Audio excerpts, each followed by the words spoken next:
Welcome back to Unplug with Mel. I'm your host, Mel Mosier, and it's been a hot minute, but here we are with Season 2, Episode 2. Today's guest is Nick Gaylord. He has launched his own podcast, Our Dead Dads.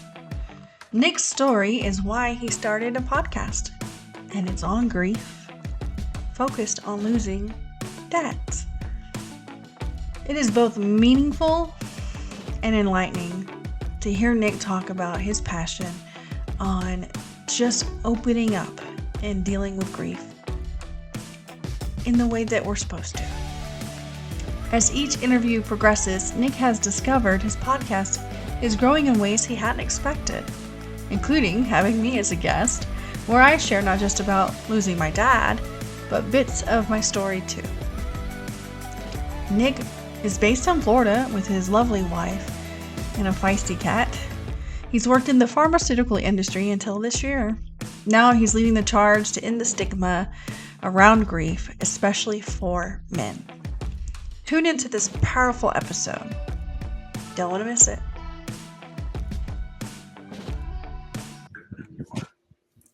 Good morning, Nick. Welcome to Unplug with Mel. I am so glad we have time on our schedule to finally make this interview, or I should say just time to unplug today. What we do here on Unplug is to tell our story to inspire infinite growth. So, Nick, I let you take it away on your bio, but for the audience to know how we met, it was through the internet, through Facebook, through another group that we're a part of, where we just randomly, discussing our podcast and looking for guests. And you sitting in your story, and I found it fascinating because you're also a fellow podcaster who just launched. I think you just said that you're out doing your 10th episode, but you've already interviewed like 22 people. Is that correct? That is correct. Good morning, Mel. Thanks so much for having me here. I really appreciate it. Yes, so the name of my podcast is called Our Dead Dads.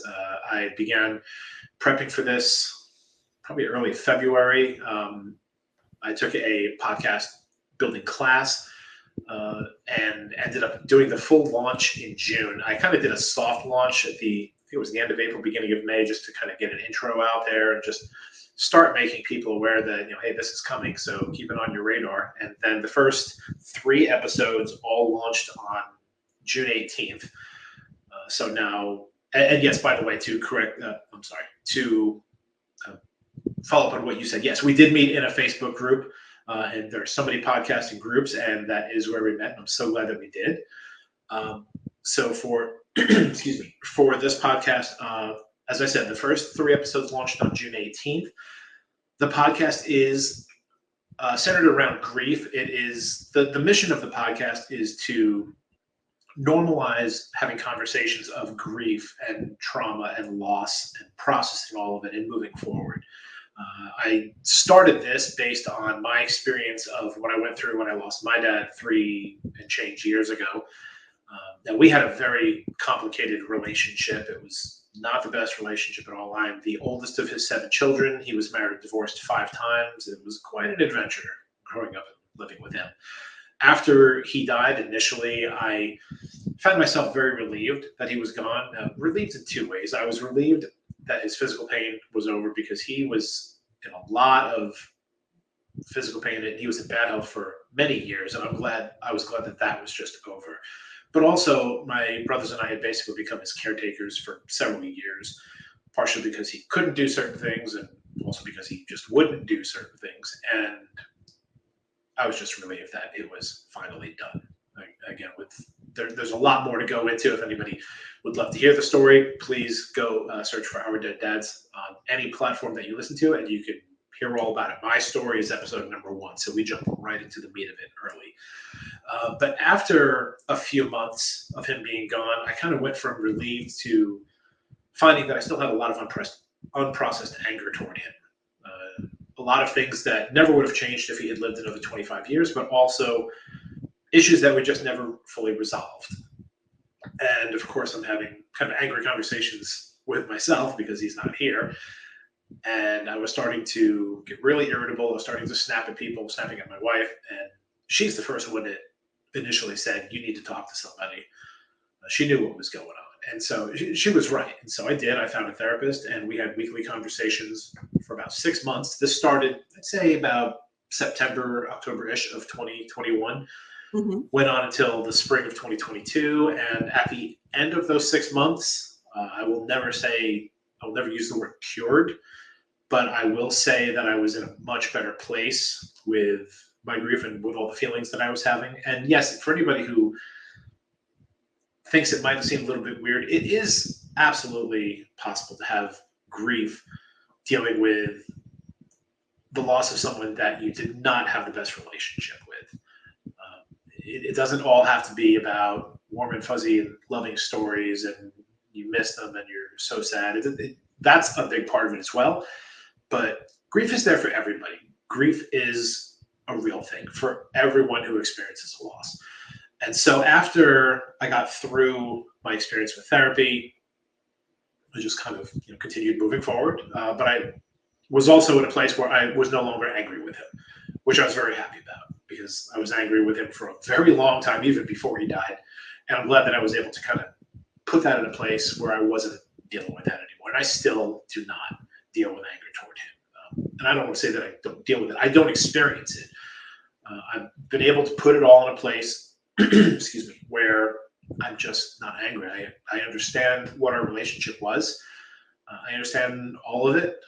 It may not have been what I wanted it to be, and it may not have been what it really should have been, but it is what it is. That's how he was. That's who he was, and it was never going to change. So earlier this year, when I found myself with some free time, because I've been working in the pharmaceutical clinical trial industry for close to 30 years, I was working on a 2-year contract with my last previous company, and that contract ended at the end of 2023. So January 1st, I found myself unemployed. While I'm looking for another job, I was trying to think of if there was anything else I wanted to do. And through conversations and a lot of thinking, came up with the idea of starting a podcast based around conversations of grief, because I know what I went through to process my feelings. And I also know that a lot of people just aren't comfortable having a conversation around grief and loss and their feelings. Mm-hmm. When I was a kid, it was not something that was easy for me, or really for any kids, especially boys, to discuss. We just weren't encouraged to do it. In fact, we were almost discouraged. So, all right, great, we don't talk about it, but then nobody learns anything, nobody processes anything, and we all grow up even more screwed up than we really needed to. So I gave it a lot of thought, put a lot of planning into it, and decided that I wanted to create a platform. I wanted to create a platform where everybody had the opportunity to talk about their experience with grief. And if there was anything that needed to be processed, we could dive into that. Even if they have already processed everything, Mm-hmm. it's still okay to talk about things, because there are also a lot more people who have no idea where to begin, who are dealing with grief, who are getting just crushed under the weight of their grief and don't know where to start. Have you experienced that in your current podcasting, like when they're starting to talk about it? I have. Without revealing too many details, because it's an upcoming episode, I have a friend that I've actually known for about 15 years. His dad died when he was 5. So, and he really has no memory of his dad. So there are a lot of things behind that story that he hasn't really started to process it. And we had a great conversation. We did the initial call, and then we do a full interview like I do with everybody. And he really had a lot to get into. He had a lot of memories of what other people had told him about his dad.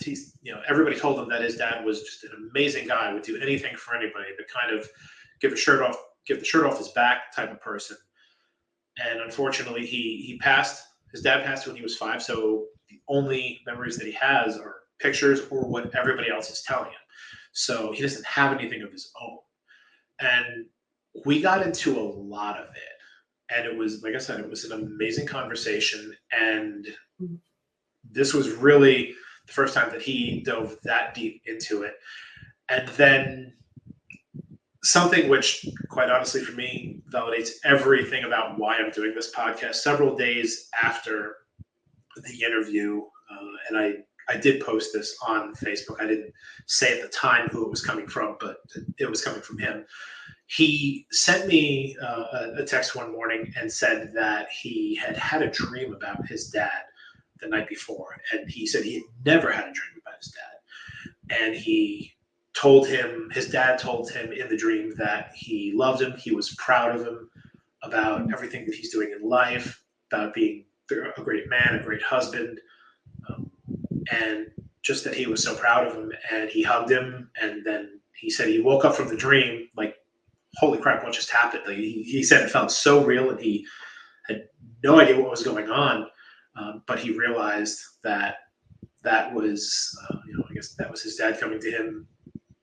And I'm not going to get into conversations of spiritual or anything like that. I don't, it doesn't matter what anybody believes or not. This was not my experience. This was his experience.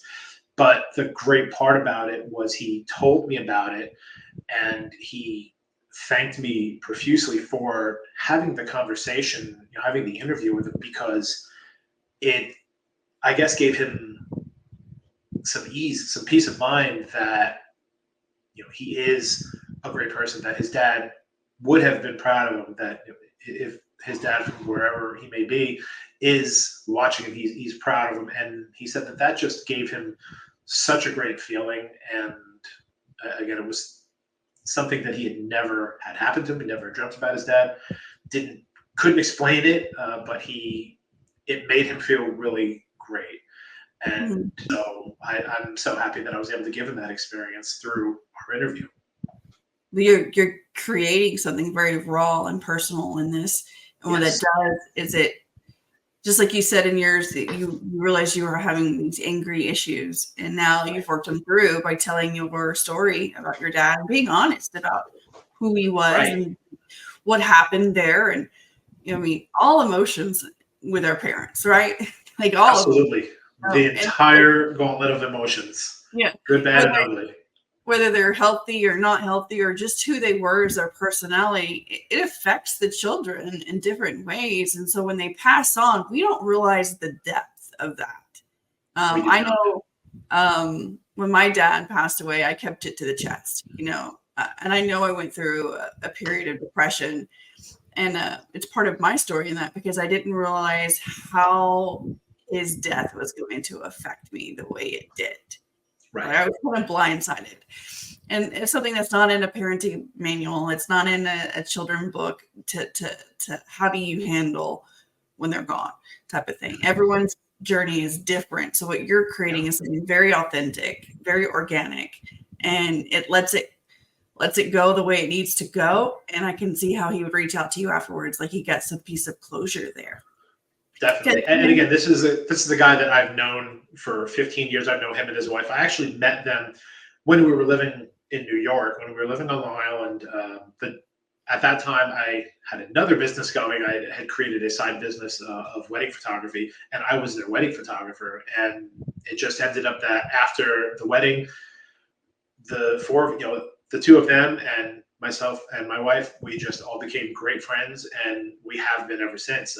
They moved to St. Louis a couple of years before we left New York to go to Austin, but we have always been in touch. We've always been really close friends. So yeah, I always knew that his dad had died young, but I never knew the full story of it. And once I started the podcast, like he said initially, he was going to be listening every week, and at some point afterward, after a few episodes in, he had reached out and said, I want to tell my story. I want to tell my story. Yep. And I love how that happens. Yeah. So Mick, we've already dived right in, which I love, but tell us who you are: a dad, a husband. Where are you at currently? Are you still in Austin? No, so I am not in Austin anymore. We actually left 2 years ago and came to Tampa. So when my wife Kim and I were looking to leave New York, probably about 8 or 9 years ago, we initially wanted to head south. We were looking North Carolina to Florida. I was looking for jobs everywhere, because we kind of figured at that point that it was going to be my job that was going to take us somewhere. I had been getting some offers, but it wasn't really anything that was kind of just blowing my doors off. And so I reached out to a few other people. somebody that I actually used to work with at a different job. He had a whole bunch of contacts all over the place, and I said, this is, what I do.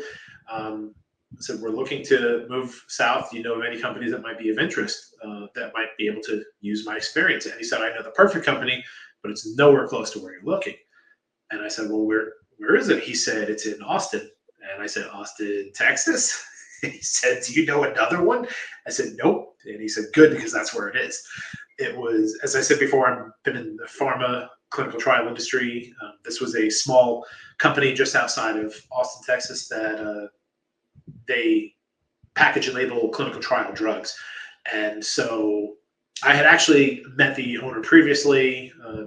One of the companies I used to work at made the labels for his company. So we had a little bit of a relationship, but we got the ball rolling. We started talking a lot. He ended up flying us down, both of us, in December of 2015 for an interview. We flew down on a Thursday night, had the interview all day Friday. We spent the weekend because we figured if we're both being flown down for this, I should probably look around the area, because unless I really screw this interview up, probably a good chance that we're moving here. And sure enough, I got the job offer 2 or 3 days before Christmas.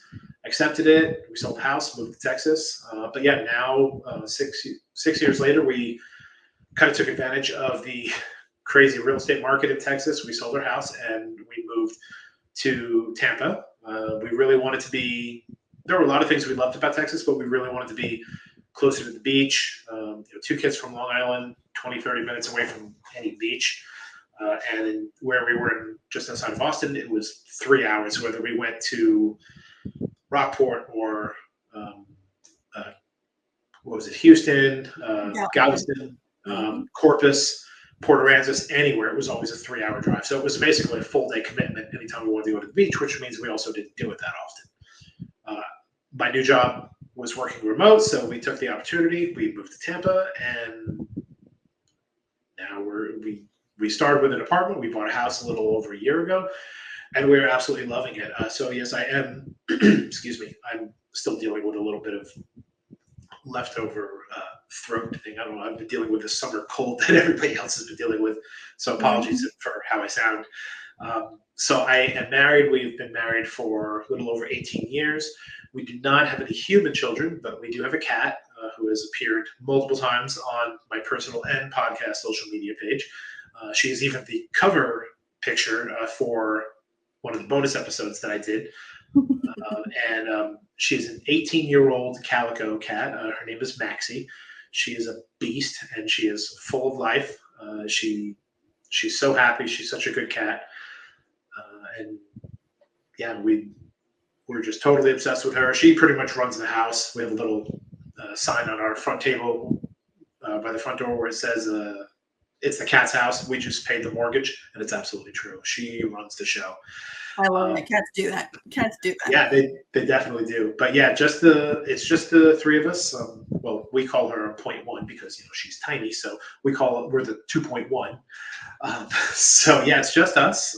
We're just living our best life. We tried having kids, it didn't happen, and so we kind of made the decision years ago that we were going to just take life by the short hairs, and we were going to get everything out of it that we could. And sure enough, a couple years later, we moved to Texas. Then we moved to Florida. My wife has run 2 businesses since then. When we met, she was getting ready to go to culinary school. She was a chef, and she was working for a food production and delivery company in New York City. She kind of started as a chef part, but then turned into more of a project manager, which she's the most in-depth and best project manager of anybody I've ever known. When she ended up leaving that job, she started a catering business in Texas, where she was basically making fully prepared meals on smaller scale, like 2 and 4 person servings, and did that for 3 years. The business actually exploded during COVID because when nobody could go out to restaurants, everybody wanted her food. So that was really great. And then when we left Texas, she shut that down because if she was going to continue it in Tampa, it would have meant starting from absolute ground zero. Plus, the kitchen that we had in the house in Texas. It was huge, had plenty of room and the ability to make a lot of food, and we just didn't have that in the apartment that we were in. So she decided to shut the business down, and about a year ago, she started a new business as a travel agent, and this business is also exploding. Just before I came in here, she was on a call booking a couple for a lot of.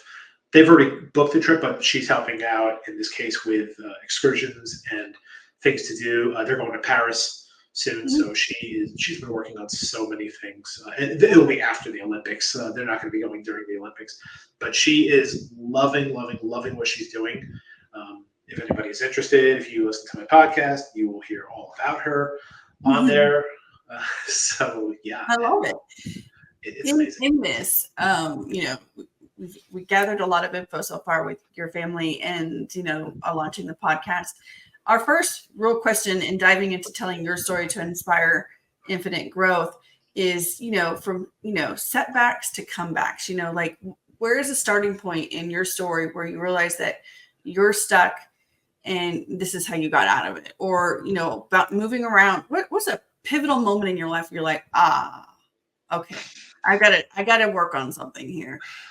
Is it all correlating to the dad story, or is it more to that? There have been a lot of ups and downs in my life. I think a big part of it is definitely in one way or another related to my dad. The creation of the podcast certainly is. I certainly did not have a bad life by any stretch growing up. My parents were divorced when I was 2. So it was my mother, myself, and my younger brother, Jack. And then all of my other siblings came from other marriages. My mom was actually his second wife. There are no kids that I know from the first marriage.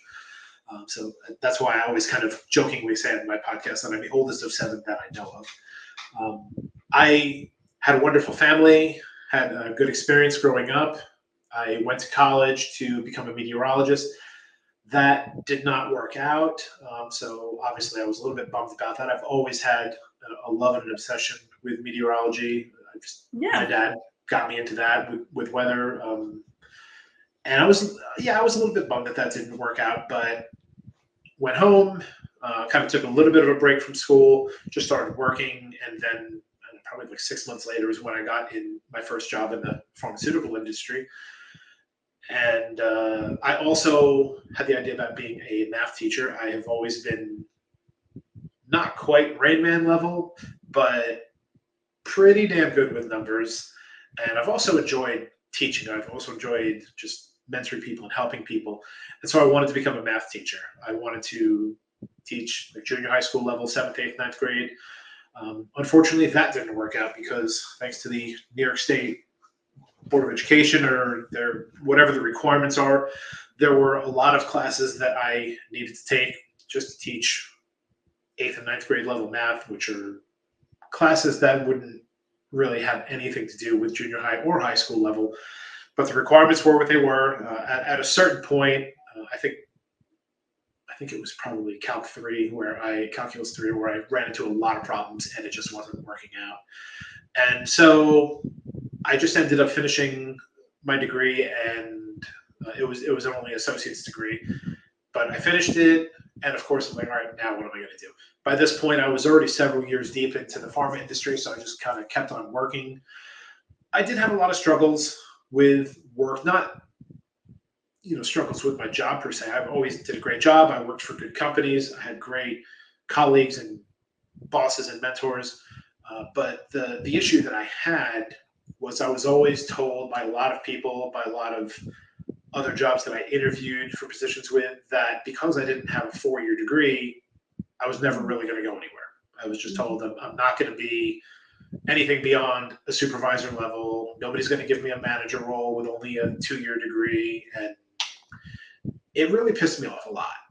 I had interviewed for one particular job that I had probably 14 or 15 years of experience at this point and was more than qualified, and was declined the position because I didn't have a 4-year degree. And so once I knew I didn't have the job, at that point, I'm just going to start asking questions. I said, all right, so let me get this straight. So you're telling me that if a 22-year-old comes to you to apply for this job with zero experience right out of college, even if they have a 4-year degree, you're going to take that person over me with 15 years of experience and only a 2-year degree. And she said, I know it sounds absurd, but unfortunately, yes, that's the way this company works, which my kind of thought after that was, well, thanks for telling me this, because I'm damn glad that we're dealing with this now, because I clearly don't want to work for this company. Yeah. My the HR job in Texas is my HR brain in that's what I do, is HR. And so when companies have that parameter on there and they lose such quality candidates with such a limited scope of qualifications, but that I can see frustration for sure. Oh, it was a nightmare. Even at my last job in New York,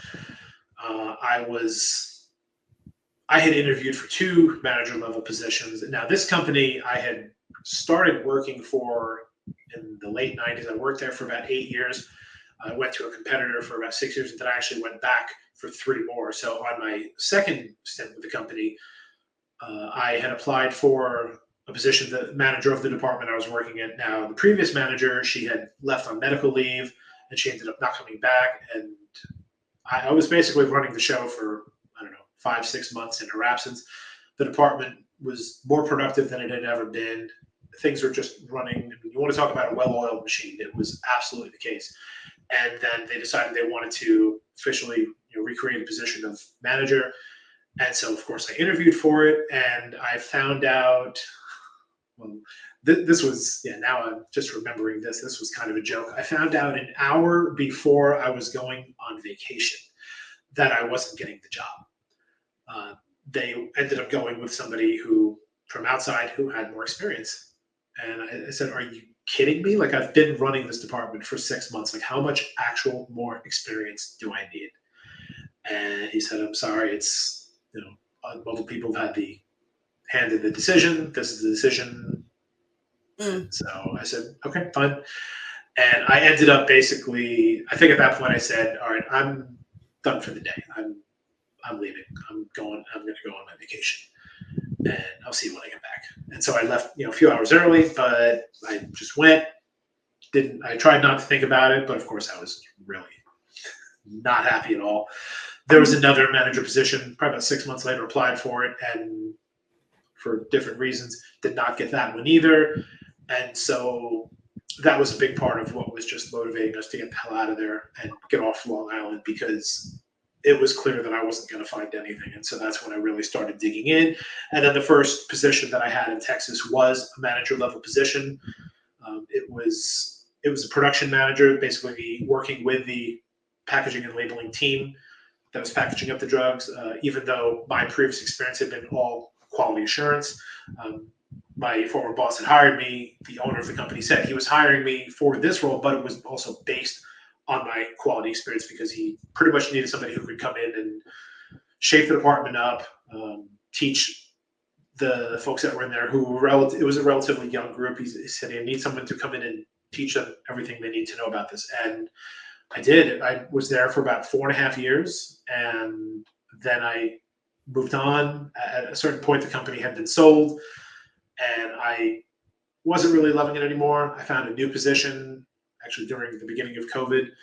That's when I started working on contracts, and I've kind of been working on contracts ever since, for probably the last 4 years, which there's 2 sides to that, because it's not guaranteed work. Like, your contract is good for as long as it is, but then there's no guarantee it's going to be extended. There's no guarantee you might be converted over to full time. Luckily, I've been able to find jobs pretty easily since then, and I also get a lot of great experience with new companies, and that's a big part of what I've loved there. So there has been a lot of up and down. A little bit of the down on that side of it came at the end of this year, when I found out the end of last year, when I found out the contract wasn't being renewed, when I was really hopeful that it would be. But then that's when I kind of just took a minute, when I finally had the time to evaluate and reevaluate. Again, I was unemployed essentially for the first time since before I was ever working. Wow. So I had time while I was looking for a new job to also think about, is there something else I want to do? Mm-hmm. And that's I've always had this, and I've told my wife this, I've told so many people, I've always had this burning just desire to help other people. I didn't know how. That's why I wanted to be a math teacher. But I never knew exactly what I could do, especially with my skill set. I feel like I've been a good contributor in the industry that I work in. We're helping so many people that are in desperate need of certain drugs, that are just getting life-changing opportunities. But I also thought, when I had time to think about it early this year, that it just wasn't enough for me personally. I didn't feel like I was making enough of a difference. We have to fill that meter up. If it's Yeah. giving us a return of investment in ourselves, as well as any corporate company that can give us the financial backing. It's Right. You get to a certain point in age, it's not everything that you need. You got to do that. And look, I didn't have anything really to complain about. I mean, I've worked for some great companies. I was making a good living, but I just wanted a little something more for my sake. And that's when, through different conversations and a lot of thinking, that's when the idea of the podcast started. And I didn't really know if it was going to go anywhere. I didn't know of a lot of podcasts that went exactly on the line that I intended to. I know that there are grief podcasts, but I figured, what the hell, I'm not going to know if I don't take a chance. If I don't take a chance, the answer is already no. Yep. So I have nothing to lose. And talked with my wife, and she was all on board. So I did it. And I will say that in the 6 months of this journey, it really has been life-changing. I feel like I've kind of got a new, I don't know, zest for everything. Not that I wasn't happy or anything. I was very happy. I have a wonderful life. I really have nothing to complain about. I just wanted something to feel a little bit more fulfilling personally. My wife got to run her own business when we were in Texas. She's had the chance to start her own business here, and it's taken off. And we've been in a position, and I knew that years ago, that my job was going to be what was going to move us to Texas or to move us to Florida. So we've always relied on this income to be the main anchor, but still, I guess it's, not unreasonable that at a certain point I might want to do a little bit more. But I also wasn't in a position where I could start over, because then I'm going to take a massive hit in pay. Can't do that. So what was something that I could do additionally? And that's when the idea for the podcast happened. And it has been a lot. It has essentially turned into 2 full-time jobs, which my wife has been completely supportive of. And I have been very fulfilled by this. The folks that I've gotten to interview, it really has been life-changing to know that I'm helping, even on a small scale. I said from the beginning, I never wanted to focus this so that I would have, millions of listeners. That wasn't the goal. The goal wasn't to make, millions of dollars and get rich doing a podcast, which unfortunately is the reason why a lot of people who start podcasts do start them. If I can eventually monetize this and get some sponsors and make some money and grow the listening base, yes, that's the goal. I want everybody to spread the word about this. But because the more people do spread the word, the more people I can get in front of and potentially help. So that's what this is all about for me. And in the 6 months that I've been doing this, again, as you said earlier, I have launched 10 episodes as of the time when we're recording.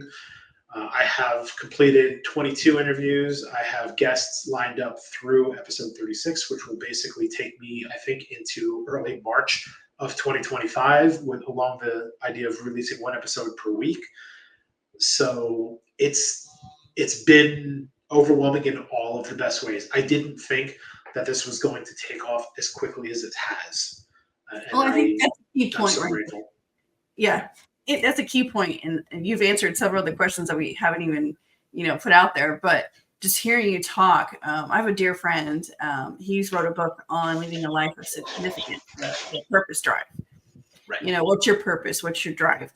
And when you switched over into doing the podcast, you're leading a life of significance, not just for the listeners, but for yourself. And you can see how you beam with pride and that you're loving it, and it fuels you to continue going forward in it.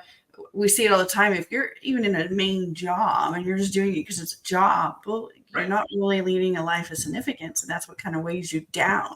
So in the questions, if you're listening today, you're hearing that he's fueled by his passion, which is helping others, even along the different jobs he's had.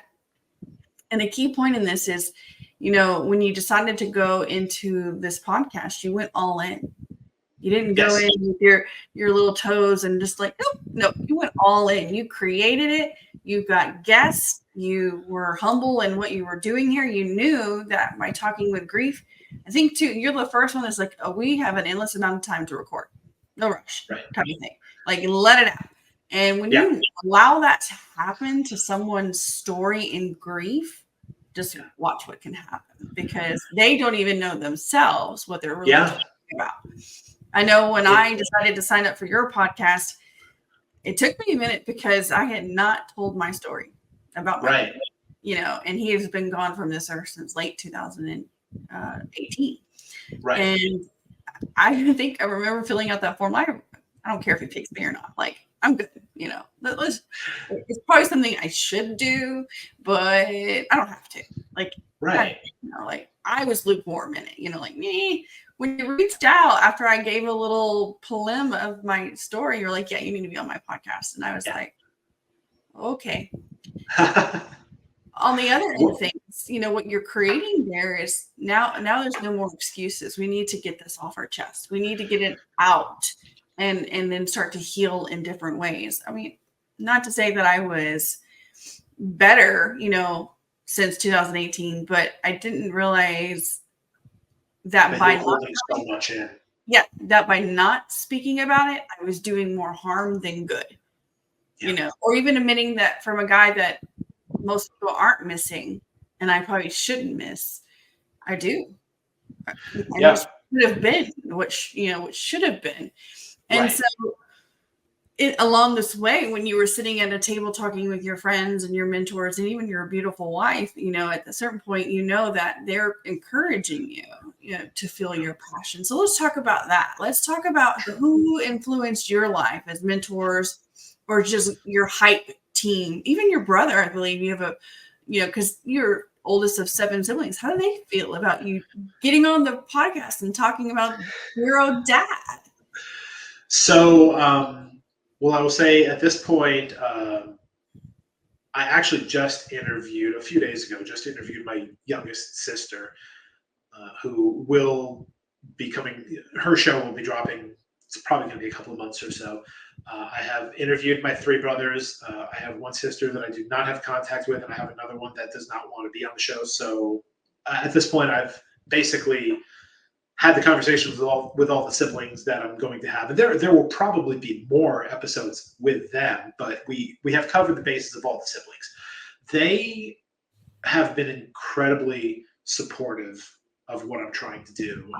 So the interview with my 3 brothers, it was a long one, but of course, when you're interviewing 3 people at the same time, you're not really sure where it's going to go. That was actually not only the very first episode that I published after telling my own story, but it was also the very first interview that I did. And I did that one, I want to say back in mid-March. So from this point, 4.5 months ago, I didn't know what the hell I was doing.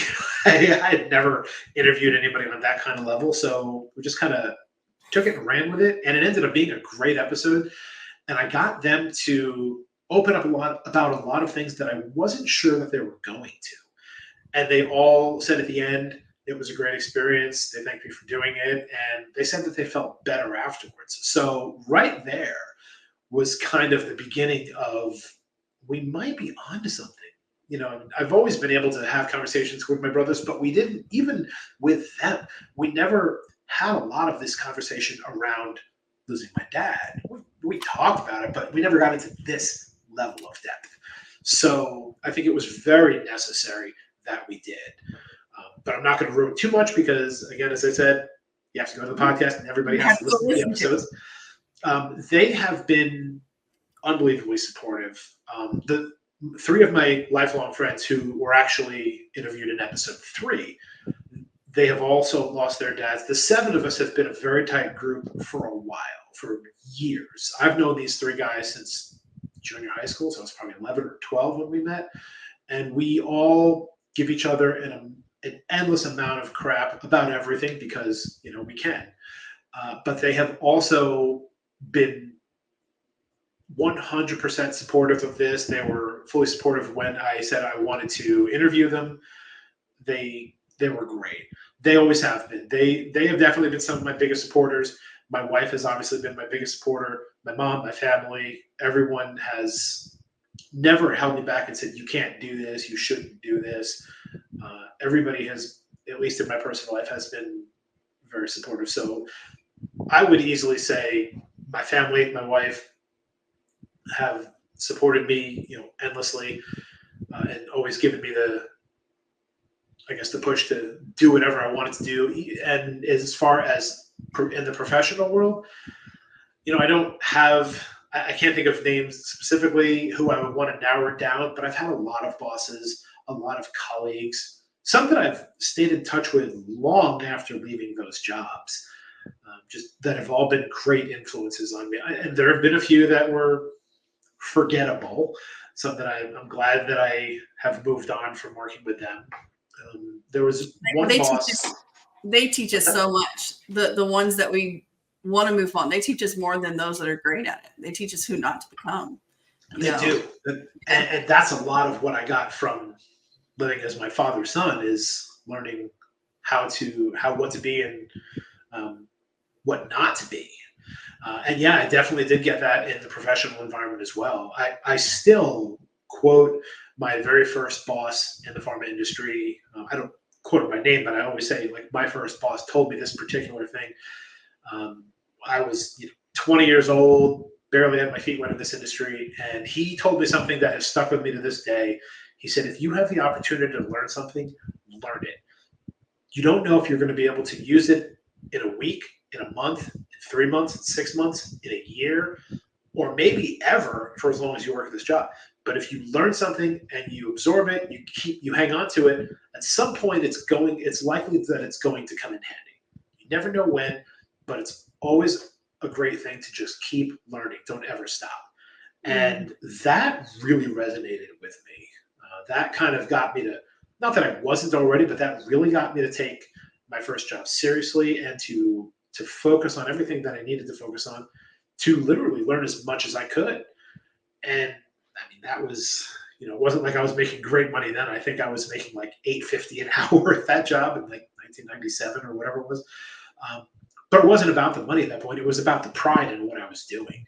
And it was about setting myself up potentially, I didn't know this at the time, but setting myself up for a career in this industry. And, working at that job, at that point, I was hoping to be a math teacher. If you had told me then that at the age of 48, I would still be in that industry, and it would have taken me to Texas and then to Tampa, and all the companies I've worked with, all the people I've met, all the things that I've done, and also the experience I've gotten, the positions that I've been in, and the level of pay, the level of position that I've been able to achieve by working my butt off, I would have laughed. I would have said, everybody's crazy. Like, I'm not going to be doing this in forever. Even then, people that were there, that were working at that job, said this is their career. This is what they went to school for. And my thought was, yeah, well, all right, great. But I know I've got other plans. Those plans didn't end up happening, and they don't always. No. So what I would say is, even if you have a plan in life, just know that it might not turn out the way you want it to. In fact, it frequently does not. So you need to be able to roll with things. But again, to go back to what my first boss had said, you need to make sure that you take advantage of everything that every situation gives you. And I don't mean take advantage in a bad way. Take advantage in the sense of, you're here, you're working this job. Get everything out of whatever situation you're in that you can. Learn as much of it as you can. And I think that also applies to just personal interactions, the people that we meet. Don't surround yourself with bad people. And I don't think that there are a lot of bad people, but if there's somebody that you have come into your life they're just not vibing with you, they're just not giving you good energy, or whatever you want to use, whatever phrase you want to use to elaborate on that, don't keep them around. Mm-hmm. Be polite about it, but then just, politely, all right, thanks, move on and hang around with other people. Find someone better to hang around with. If you're not happy with your job, find another job. Yes. Don't be down on yourself. Don't give up on yourself. Don't ever, ever, ever, ever, ever give up on yourself and think that you are not worthy of anything, that you can't do something, that you don't deserve better, you're not worth it. That's all bullshit. We are all worth it. We're all worth everything that we want. Doesn't mean we're all going to be millionaires and billionaires, but we don't have to be. It's not all about money. For some people it is, and for those folks, well, I hope you make a ton of money. But for everybody else, I mean, it's about happiness. Right. Happiness for me is the life that I live right here in Tampa, and it doesn't have to be in Tampa. For me, it's honestly about wherever I am with my wife and my cat. Like we're living our best life. We're enjoying every damn day, and we're just making the most out of everything we can. We're not like waking up in the morning like, all right, how can we change the world today? No, it's not about that. It's just overall, have your goals set short and long term. Have your focus on what you want to do with your life, and just go after it. Mm-hmm. I think in there, it's like with your boss saying, learn everything that you can. It's also like if you're in a job that is just a job and you're listening in today going, I want more of what Nick is saying. It's being authentically you in everything. You're the brand. You're the person that matters. So if you're in a job that's very transactional and not very transformational, then your outside life needs to be plugging that in. You need to be doing things, maybe serving your community, creating a podcast, writing a book, going back to school, whatever you can make life transform when your job isn't. Because we get it. Some jobs are just jobs. You're just That's in right. it. You kind of fell into it. You're feeling kind of trapped.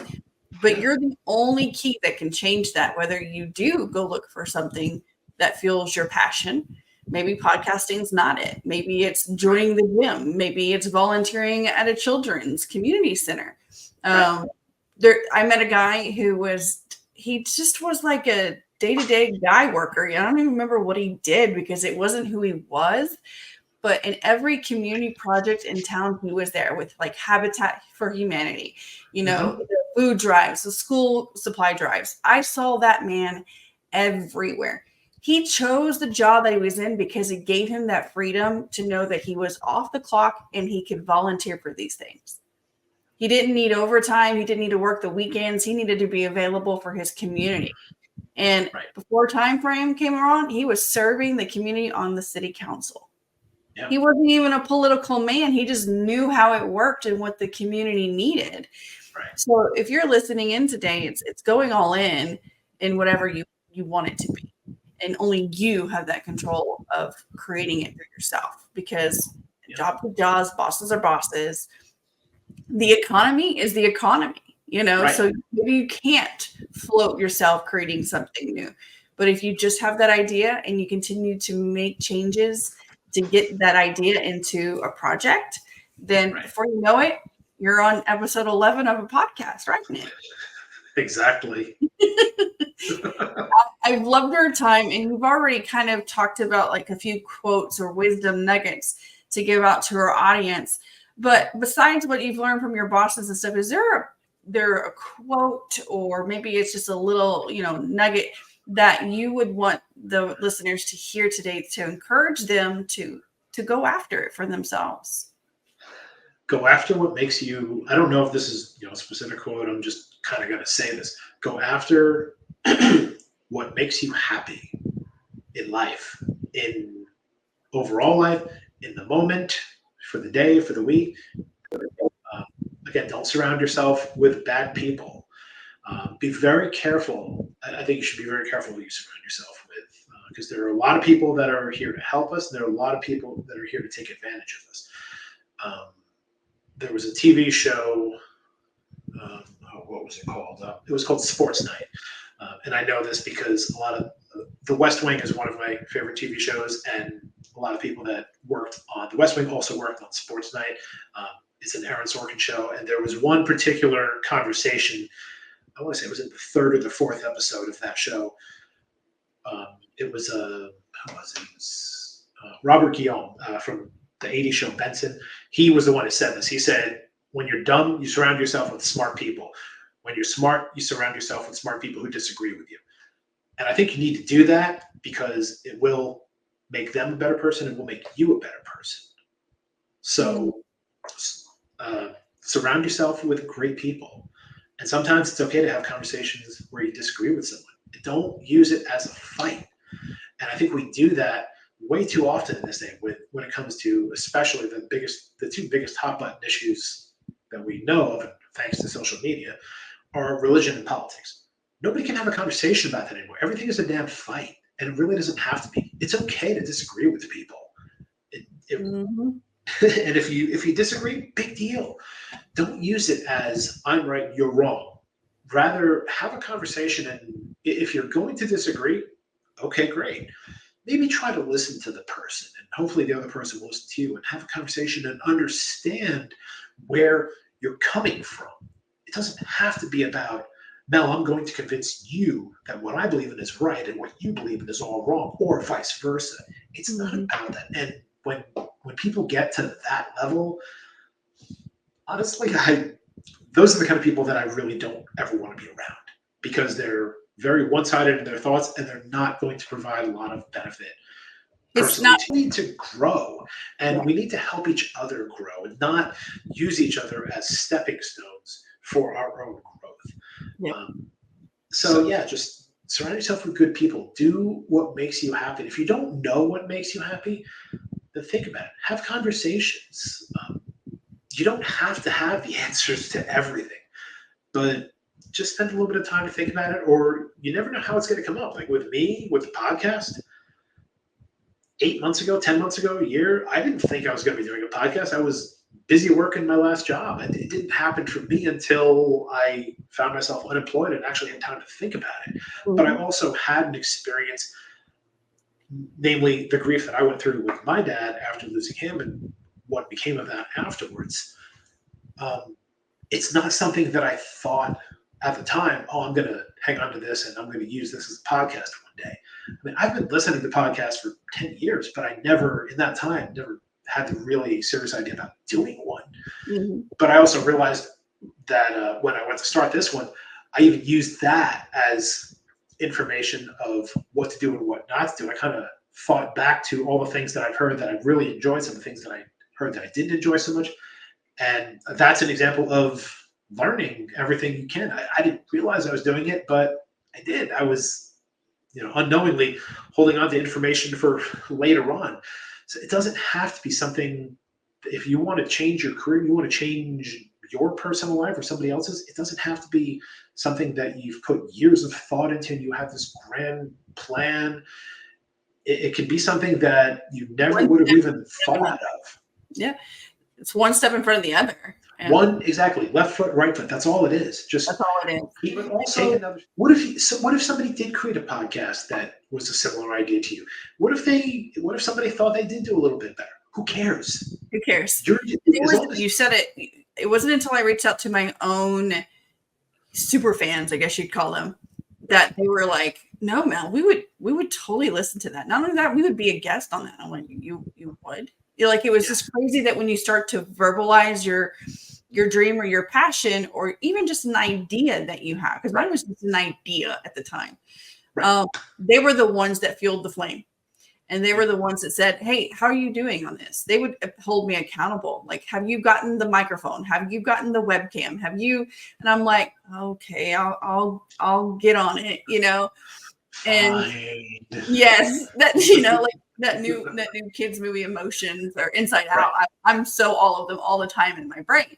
But my network is my net worth, and they're the ones that help me launch my own podcast, so where I can meet people like you. Because that's the thing, I didn't have a set idea like grief.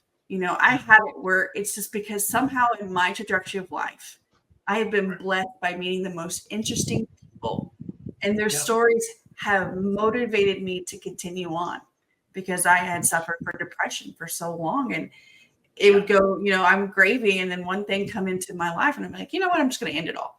But then someone would come into my life when I was thinking that mindset, and their story would be like, oh, okay, no, I need to, no, I want what they've got, or I want to hear more of what they have. And so here comes my podcast idea. Yours is that you wanted to figure out and navigate losing your dad, and help your family on that. My one question I have for you before we get into the fun questions. Okay. I know this one's a deep one. Ready? Okay. What was it like for your family to open up about dad, and especially like your mom? They all lived in the house with him. They all have their own stories about him. But when they hear you on the podcast and you've talked your story, how was it for them and their emotions and mindset? So that answer has many levels. So again, my parents were divorced when I was 2. So my mom has been away from him for a long time. She was not a big fan of his at all. There were, for a lot of reasons, which I won't dive into here, but I haven't really had much of a conversation about this with my mom, because I'm not going to say she's glad he's gone, but she was glad at the time to have him out of her life. I didn't realize that they had been married for the 2 years and stuff. Yeah, they'd only been married for a couple of years. Like basically right after my brother and I are only 16 months apart. Pretty much right after he was born, she left. So we lived with my mom and grew up seeing my dad on weekends. So she was always civil and kept everything kind of pretty even keel for the sake of us, because she wasn't going to start fights with him, but that didn't stop him from starting fights with her. As far as, so there really isn't much to talk about from my mom's side of the family, from reaction from my dad's side. Getting everybody to open up, it was great. It was really, almost therapeutic for myself, as this entire podcast has been.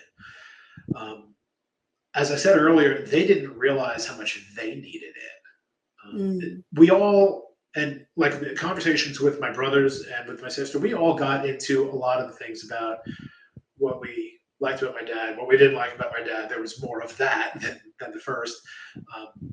But we also realized that he gave us things that we all have that are part of our daily lives. For me, it's weather. It's all of us. It's movies.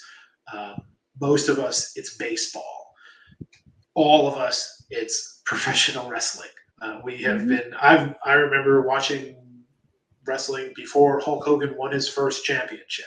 I was in 1982, so I was like 6 or 7 years old, and I've just been obsessed ever since. Even whenever Raw or SmackDown or the pay-per-views, well, now they call them premium live events, whenever they're on, if I don't get to watch them right away, I always DVR them and I watch them afterwards. It's entertainment. And yeah, I know, for everybody who's out there screaming at the phone or radio or whatever, yeah, I know it's scripted and I don't want to hear it's fake. It's entertainment. You know what? There's soap operas, there's TV shows, there's reality TV shows, there's everything. It's just fun. But he put a lot of those into our worlds, and we're grateful for it. But we also know that, I think we learned by having those conversations, that it's also okay to talk about all the hard crap. It's also okay to talk about the things that were very unpleasant parts of our lives, things that we did not want to be part of our lives, things that we absolutely despise about him, the way that he has treated most of his kids, the way that he treated his ex-wives. There was a lot of disgusting behavior that came from my dad. And at the same time, that was him. That wasn't us. That was, we did not get those things. Sorry? That's a key point right there. That's him, not us. It's unfortunate. But like, part of my therapy was, at the end of it, was forgiving him for who he was and forgiving him for not being who we know he could have been. But And we also, as we talked about in that conversation, we know that if he had lived another 25 years, he wasn't going to change. It's just who he was. It was great to have all those conversations. I'm actually, when I had the conversation with my sister, I told her to make sure she tells her mom, who, even after being divorced for 21 years, I still call her my stepmom. Like, I've known her since I was 11. She is a second mom to me, and she always will be. She's an amazing lady, and I'm hoping to have her as the subject of an interview one day. I mean, she's got a lot that I'm sure she'd want to talk about with her parents, but also the person who was married the longest to my dad. There's a lot that I would like to unpack there. They were all great conversations. Nothing bad came out of it at all with anybody that I've talked to, and hopefully it won't. No, I think you're creating a very cathartic way of talking in a safe place, and it's you, their brother, the oldest. Yeah. And I think that helps, that you asked, would you, and they said yes, and so it becomes their journey along with you, so there's a connection point where y'all get closer in that. Definitely. And I'm sorry, I said I love that. I appreciate that, and I do too. The whole concept of our dead dads started within that group of 7 of us, with me, my brothers, and my friends. So while I had no idea before I ever did the first interview where this podcast was going to go, what I did know in the very beginning is they needed to be a part of it. And that's why, episode 1, I knew had to be me, because I know that if I'm going to ask other people to make themselves vulnerable and put their own feelings on the line and lay everything, wear it on their heart, or wear their heart on their sleeve, rather, I knew that I had to do that too. Again, in the professional world, I've always tried to be a lead by example person, and not a do as I say, not as I do person. So I knew that if I was going to get other people to make themselves vulnerable, I was going to have to do it first. Otherwise, what's the point? It won't come across as authentic. So between mine with episode 1, the brothers with episode 2, the friends with episode 3, that was the foundation of all of this. And then, by the way, my wife was episode number 4, and then we've gotten into so many other guests.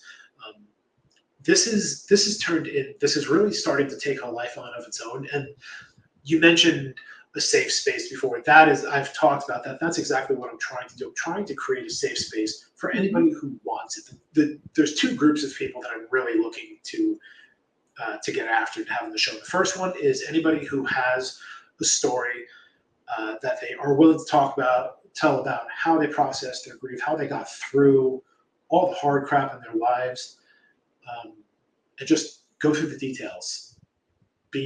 Have almost like a little bit of therapy. And I say a little bit because I'm not a professional therapist. I'm not trained in this. This is something that I totally has come about because of my experience with my dad and because I wanted to help people.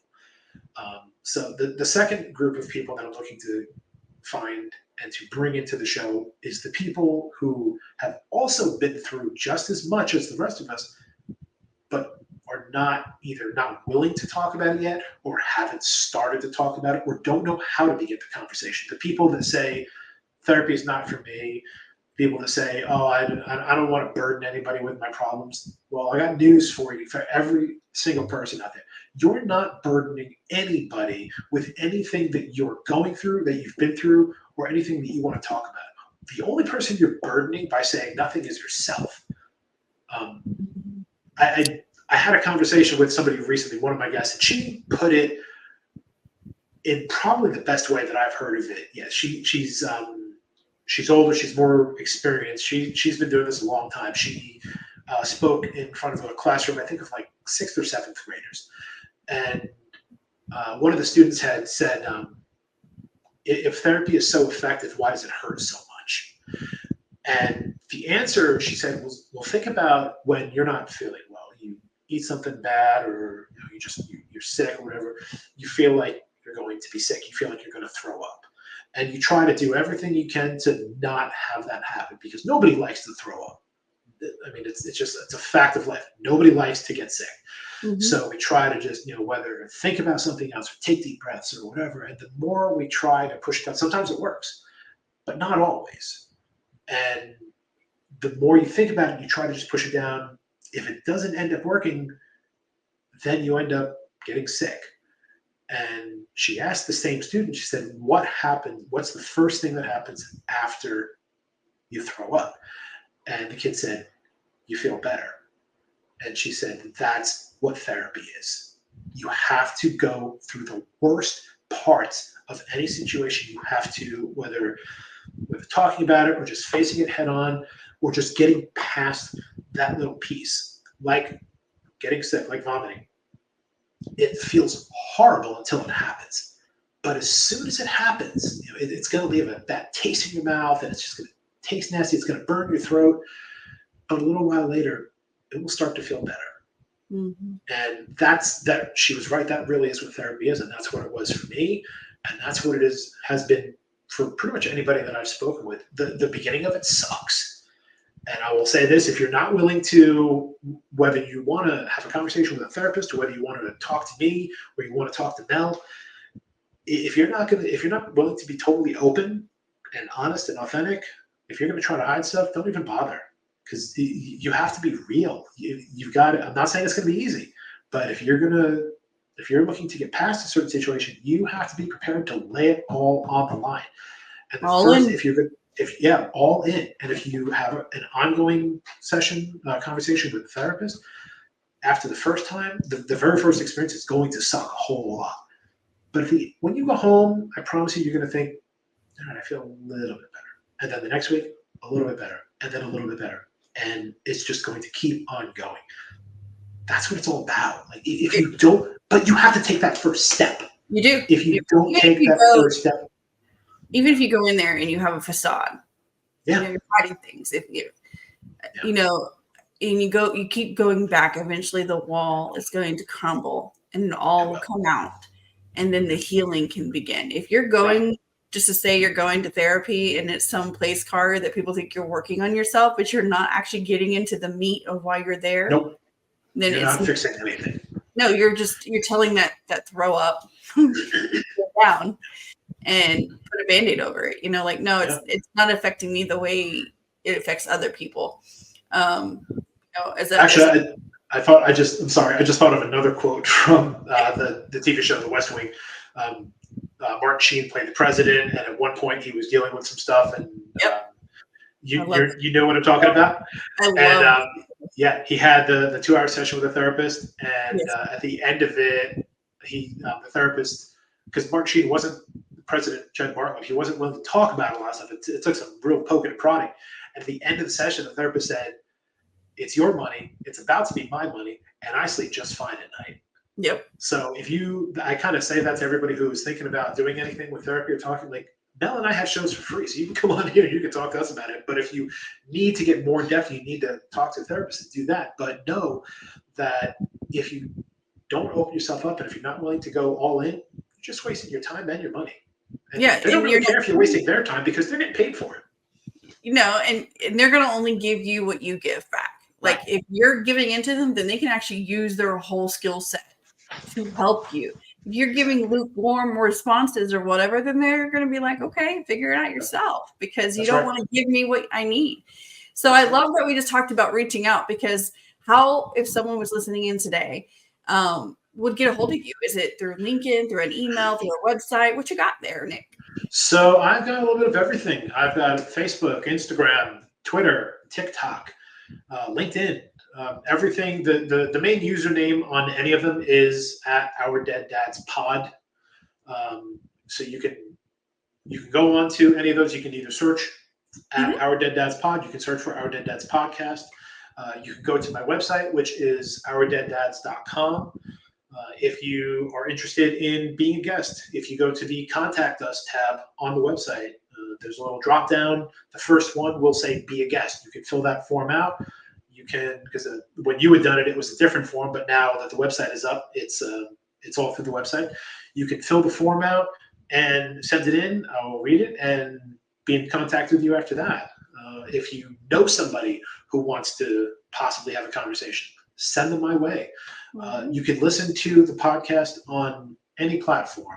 It's all over the place. Apple, Spotify, iHeart, Pandora, Amazon Music, you name it, it's out there. So there are plenty of ways to find the podcast, and that's the easiest way to get in touch with me is through the website, ourdeaddads.com. Awesome. Well, we can't end the podcast without this question. And I thank you for your time and everything. But when I created Unplug with Mel, I wanted to ask, you're a busy guy running a podcast now. You've been in the big pharma world for several years and everything like that. So what does Nick do to unplug? What do I do to unplug? Well, I wish I could say that there was one particular thing. There never really is. There never really is. I still love to play video games. A few years ago when Nintendo came out with a little Super Nintendo Classic, the little mini console with a whole ton of games on there, I found somebody who modified and put games pretty much every system that I ever played growing up. So occasionally I will still play that. Not as much lately because the podcast has been keeping me just a little bit busy, but I do love to play video games. Kim and I love to travel. Even before she was a travel agent, we always love to travel. We love music has always been a big part of our lives. We just love being outside, going to the pool and listening to music. Got the Bluetooth speakers out there to put them on and just entertain entertain the neighbors and just have some fun, get a drink and get in the pool, catch some sun, and just find new and fun things to do. For example, as I said, we live in Tampa. Yesterday, we decided to take a day off completely from anything work-related. We went into downtown Tampa. We had brunch, or it was pretty much lunch at that point. It was 12 o'clock at an amazing restaurant called the Oxford Exchange, which we've been to a few times, and we love going there. If you're in Tampa, definitely check out Oxford Exchange. And then we went to the Florida Aquarium, which is also, it was like 10 minutes away, and just had a blast. I can't even remember the last time I was at an aquarium. We just love to just find things to do that we're going to have fun with. And again, being just the two of us, we don't have kids to worry about. Our cat's going to be pretty happy with anything. So as I said earlier, sorry. Where's your next trip at? Next trip. So we are going to Riviera Maya, Mexico, part of Cancun, in late September. My wife, being a travel agent, she got a absurdly good deal. There are a lot of resorts that are willing to kind of give specials and steep discounts to travel agents just to check out the place, because then they know that they're going to refer them. And she got a great deal in one place. We're going to a really amazing resort there. And then actually for Thanksgiving, we are doing a cruise on Virgin Voyages. It's actually going to be a Thanksgiving. Like, we're leaving Wednesday afternoon, evening, and then we'll get back on Sunday. So those are the two trips planned for this year. And then next year, we're hoping, we've got Chicago on the list, we've got St. Louis on the list, and she's working on a trip for my 50th birthday going back to Mexico, which we're planning on just inviting family and friends to as well. I don't know, it'll be like the end of October. I don't know who's going to be able to go, but she's putting that together. So there's a lot of travel coming up in the next 2 years. Well, she cooks, and then she helps you with travel. I mean, it's the perfect pair for you two. You really you is. get to travel, and then you get to be the innovator that you are. I thank you for your time today, Nick. It's been really good getting to know you and getting your story out there. Thank you for joining me on Unplug with Mel. Absolutely. Thank you for having me. I really appreciate it. If you could leave the audience with something today as kind of a tie it up in a bow, what would you tell them today? Tie it up in a bow. Just be a good human. Be a good person.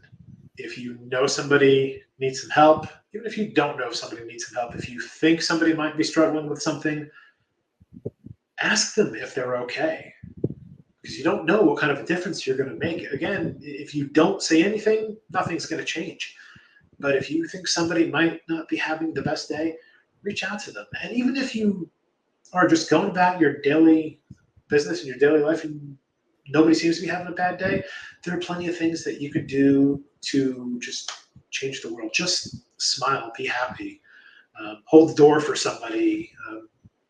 If you see a piece of trash on the ground, just pick it up. And maybe if somebody sees you doing that, then they'll say, "Ooh, you know what? He's on to something. Maybe we should all be doing this." And you can change the world in so many little ways. You don't have to be somebody with, Bill Gates money or Warren Buffett money and who are going to make sweeping changes. Yes, somebody needs to make the sweeping changes, but it also starts with all of us. There's so many things that are good and a lot of things that are not good about this world and about society. And we can all do a lot to make change. And I think we all need to be facilitating change. So just be a good human. You heard it from Nick, y'all. Be a human.